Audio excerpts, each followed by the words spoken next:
Wel, dwi'n gallu dweud amdana fi, dwi'n dod o Golumbia. Dwi wedi studio ffilm a theledu yn y Brifysgol Cenedlaethol o Golumbia. A, wel, amser maith yn ôl, 20 mlynedd yn ôl.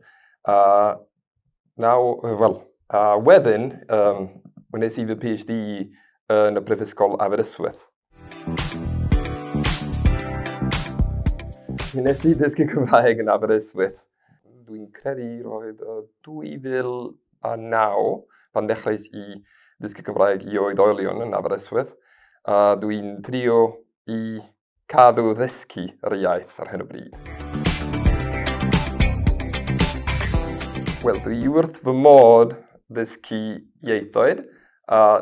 Dwi'n credu mae'n bwysig i ddysgu'r iaith i deall y ddiwylliant. A mae'r ddiwylliant Celtaidd o Gymru yn bwysig i fi. Dwi'n credu mae'r hanes o Gymru yn ddiddorol ac yn bwysig iawn. Does dim allwedd arall i fynd i'r ddiwylliant, sef ddefnyddio'r iaith.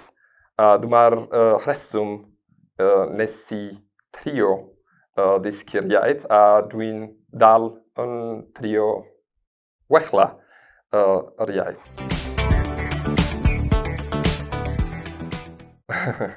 Mae'n anodd i ddweud pa air yr un dwi'n hoffi. Dwi'n credu llawer ohonyn nhw. Dwi'n hoffi bob gair sy'n dechrau gyda ll. Dwi'n ffeindio eiriau fel llanast, llanelli, llosgi, ac yn arbennig llongyfarchiadau.